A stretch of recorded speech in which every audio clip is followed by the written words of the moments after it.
Bienvenue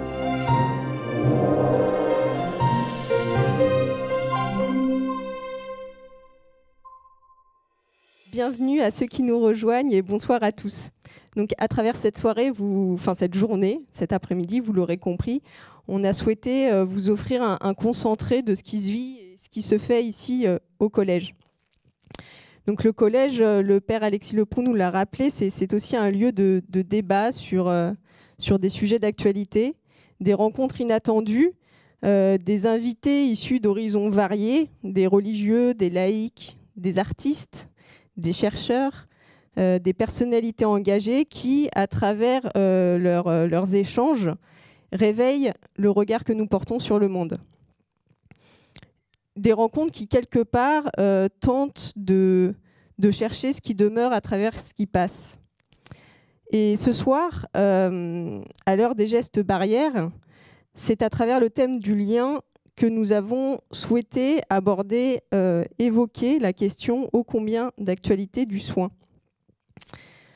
Donc, ce sera une soirée en deux temps, un temps d'échange, puis je pourrais dire un concert ou un temps artistique, mais j'ai envie de dire une expérience que nous offrira Claire Opère, un moment où résonneront simultanément le chant de son violoncelle et les mots de ses patients prononcés à l'écoute de ses notes.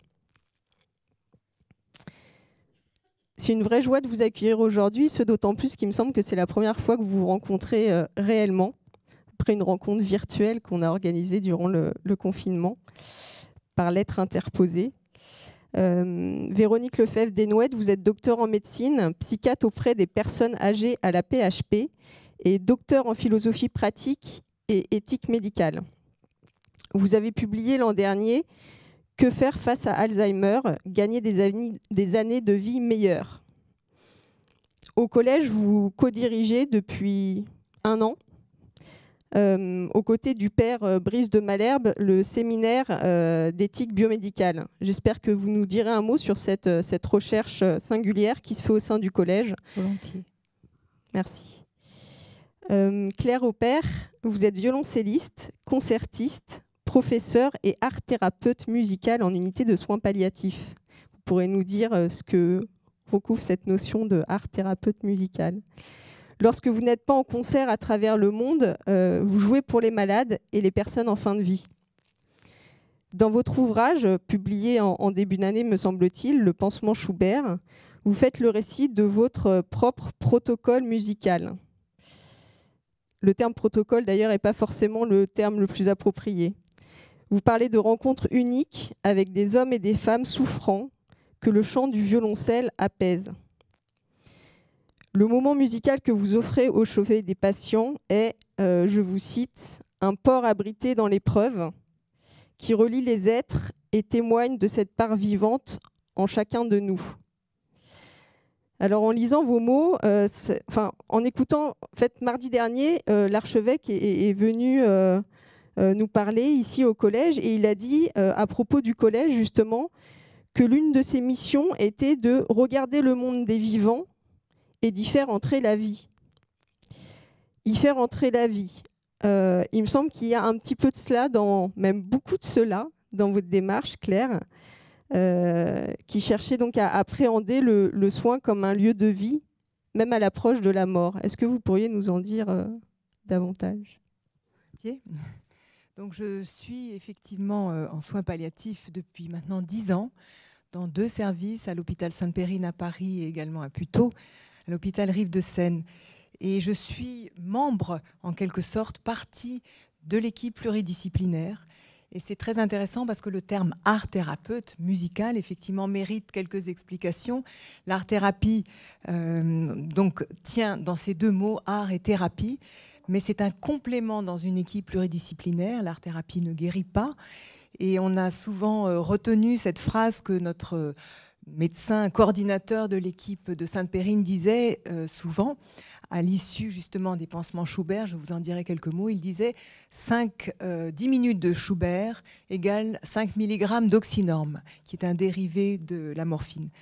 En fait, il faut bien replacer évidemment cette phrase dans son contexte. la musique a des vertus apaisantes, elle a des vertus aussi reliantes, on en parlera.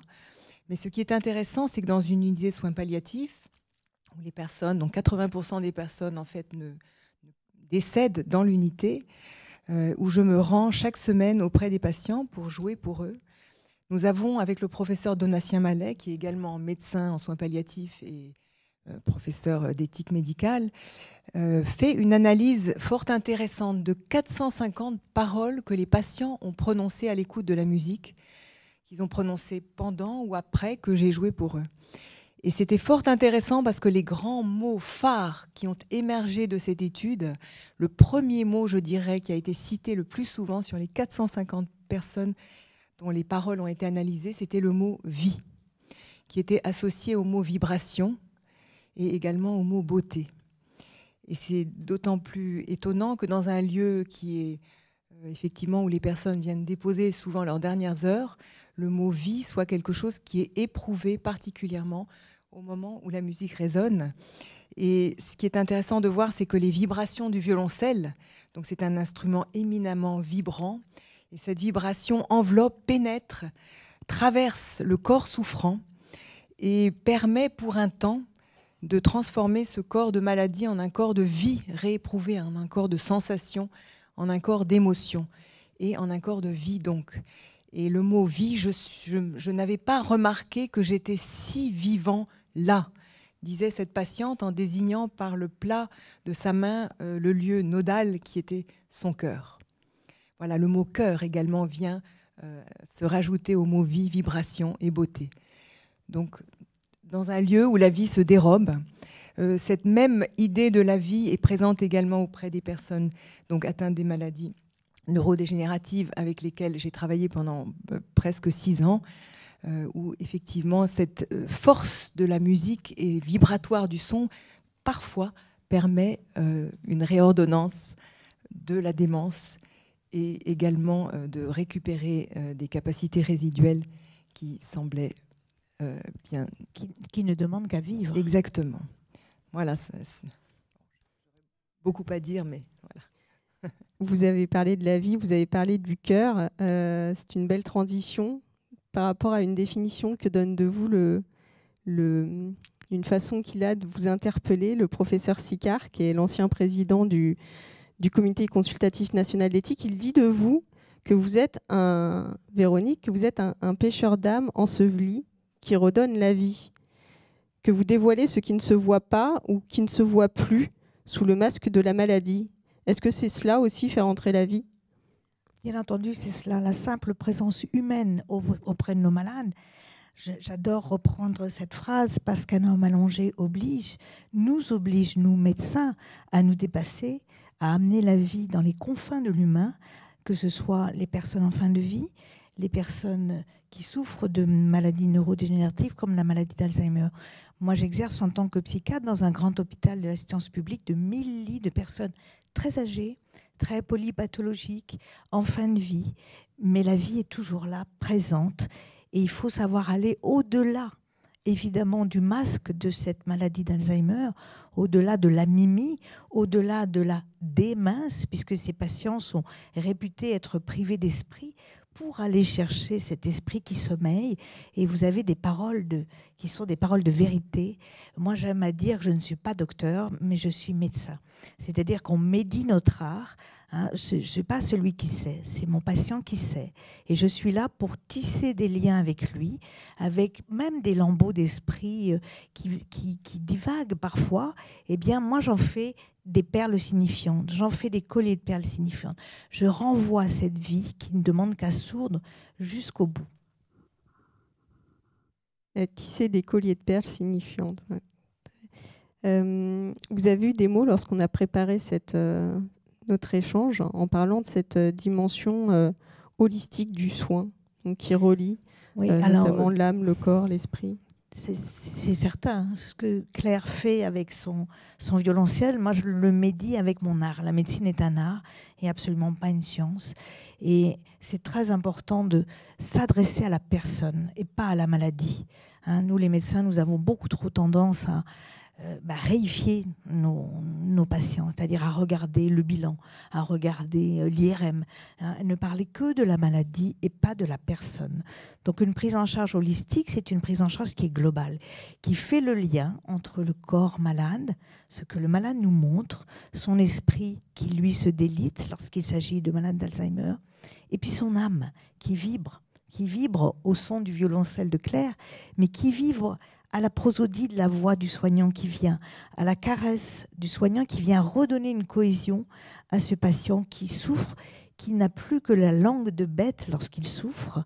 Il est ramassé sur sa douleur. Ne pas oublier qu'il y a des souffrances psychiques aussi importantes que des douleurs physiques. Et nous devons être là pour redonner du lien et lier ce corps, cette âme et cet esprit qui sont vivants jusqu'au bout.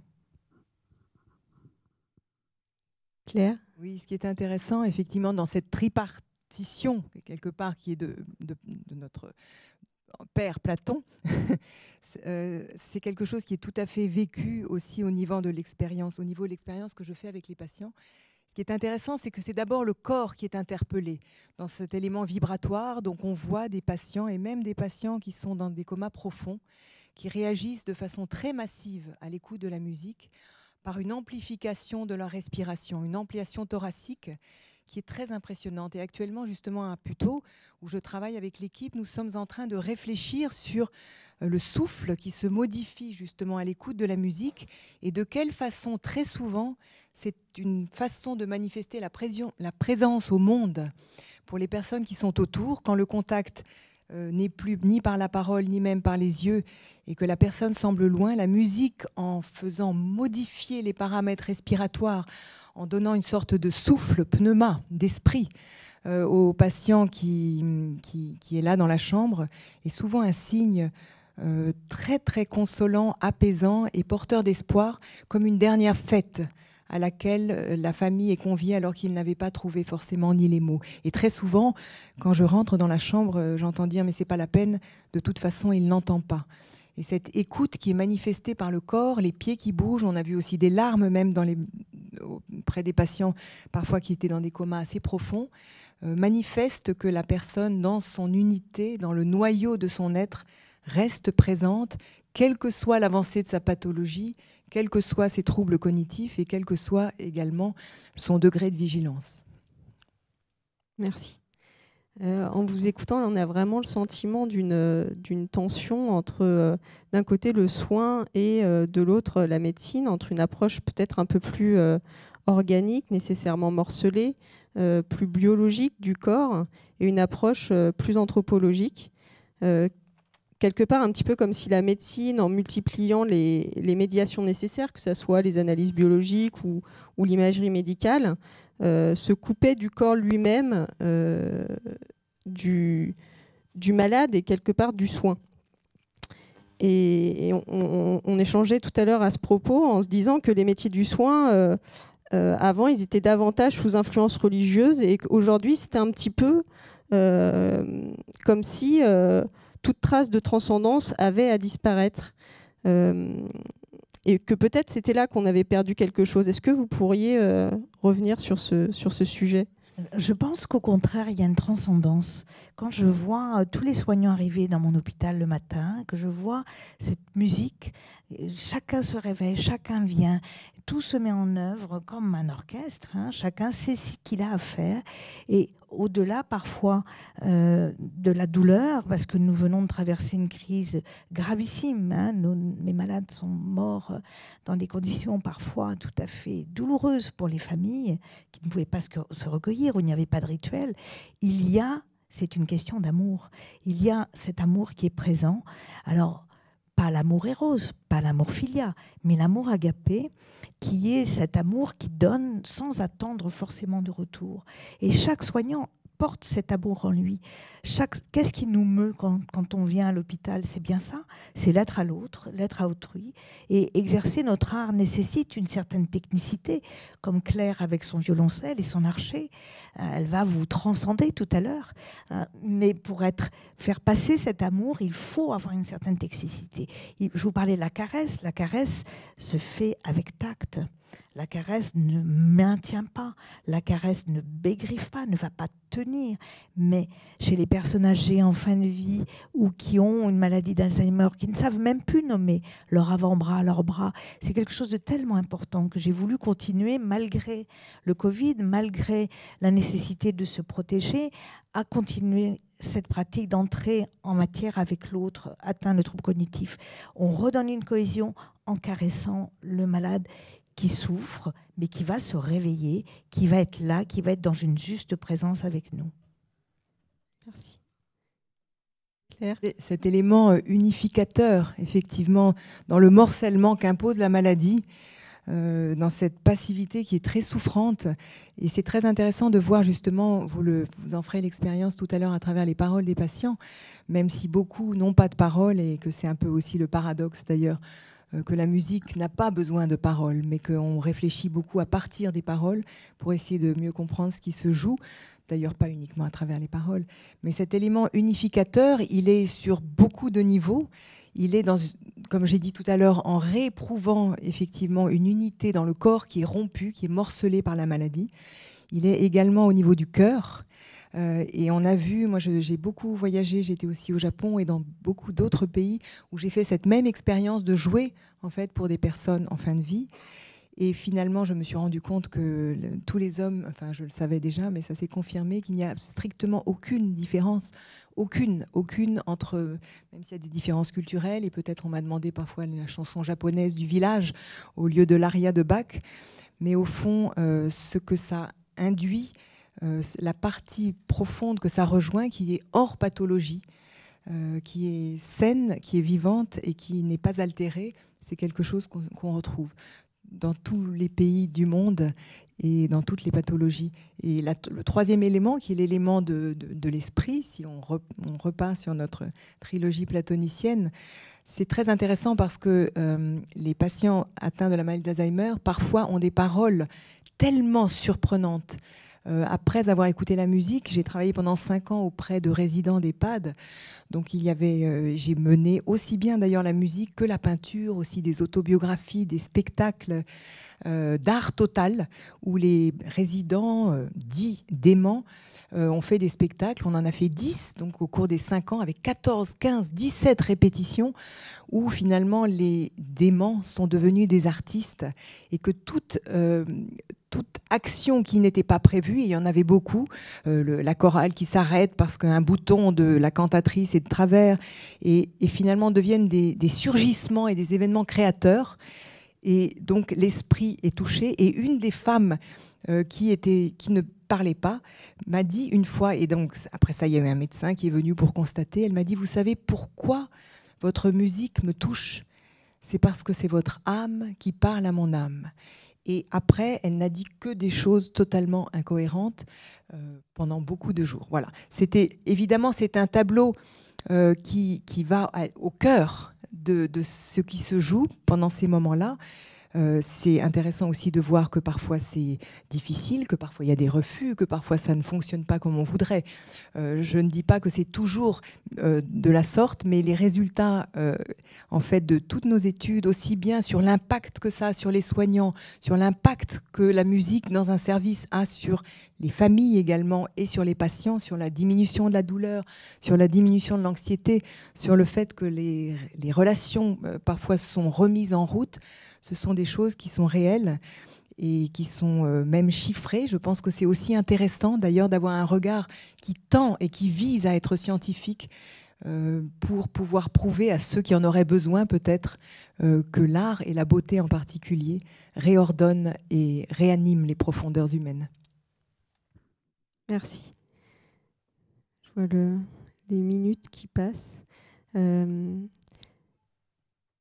Sans toute une dernière question, Véronique. Tout à l'heure, vous avez parlé de cette possibilité d'être à l'autre. Et aujourd'hui, malgré les masques, les gants, malgré le confinement, malgré les règles, malgré les normes, en préparant cette rencontre, vous affirmiez d'ailleurs l'une et l'autre que cette possibilité d'être à l'autre, elle perdurait. Elle était tout de même... Elle est nécessaire, bien entendu, elle perdure. Et nous avons eu de cesse de maintenir ces liens avec la période de ce coronavirus, avec les familles, des liens affectifs, des liens étroits, parce qu'ils étaient privés de visite. Donc nous avons mis en place des trésors d'inventivité, imprimant des lettres, des mails, des photos, lisant des poèmes. Claire a parlé des paroles. Parfois, les silences sont plus éloquents que les paroles. Il faut pouvoir aussi supporter qu'un patient ne vous parle pas, mais ses yeux vont parler. Moi, il y a une patiente qui m'a dit, mais allez, enlève ton masque, que je t'écoute. Hein, alors c'est difficile d'écouter avec les yeux, c'est difficile de parler avec les yeux, c'est difficile de sourire avec les yeux, mais on le fait. C'est une nécessité humaine. C'est une nécessité. Nous sommes des animaux d'émotion, d'émotivité, de paroles, de sensations. Et il faut absolument que le monde dans lequel nous vivons ne s'assèche pas derrière des consignes hygiénistes qui seraient beaucoup trop tristes. Il faut continuer à parler, à se toucher, en respectant bien entendu les consignes en vigueur aujourd'hui. Alors, je voulais un petit peu revenir sur ce que nous pouvons proposer au Collège des Bernardins dans notre séminaire de bioéthique médicale. Nous travaillons aujourd'hui la médecine confrontée aux limites et nous avons la joie d'accueillir mercredi 30 septembre le philosophe Olivier Rey qui nous parlera des sciences et des limites. Le 2 décembre ici, nous aurons une soirée de retour d'expérience pluridisciplinaire et je pense que Claire pourra se joindre à nous aussi. Je ne la connaissais pas avant cette occasion ce soir et vous voyez que nous parlons le même langage, nous parlons de la même chose lorsqu'il s'agit d'être à l'autre. Donc il s'agit d'un séminaire. Vous avez dit tout à l'heure que j'étais docteur en philosophie. Oui, mais en philosophie pratique. C'est une philosophie qui ne se paye pas de mots. C'est une philosophie qui s'instille dans la pratique quotidienne. Et nous formons en partenariat avec l'assistance publique et l'université Gustave Eiffel une école éthique de la Salpêtrière où de l'aide-soignant jusqu'au grand professeur de médecine, nous formons et nous amenons jusqu'au doctorat des soignants. Et ça, nous remercions énormément de ce partenariat avec le Collège des Bernardins. Merci. Oui, tout à l'heure, le père Alexis Leproux soulignait qu'on n'était pas forcément dans une recherche de savants, mais une recherche de vie. Il me semble que ce soir, votre duo illustre bien cette recherche de vie qu'on essaie de mettre en place ici au collège. Alors bien sûr, ce soir, c'est un condensé des échanges qu'on peut avoir ici. Nous aurions envie de poursuivre. Mais j'imagine que tout le monde a très envie d'entendre résonner le violoncelle de Claire. On l'a dit ce matin, ici au collège, on essaie de faire à la fois de la recherche, de la formation et de l'art. Donc j'ai aussi envie d'évoquer un cours susceptible de vous intéresser qui sera donné, il me semble, en janvier 2021, en janvier prochain, par le père Laurent Stalabourdillon, qui a donné tout à l'heure, qui a prononcé la leçon inaugurale en début d'après-midi, un cours sur le corps et son mystère. Voilà, vous trouverez toutes les informations relatives à ce cours sur notre site internet. 20h59. Il est l'heure de vous remercier. Un grand merci pour cet échange. Merci.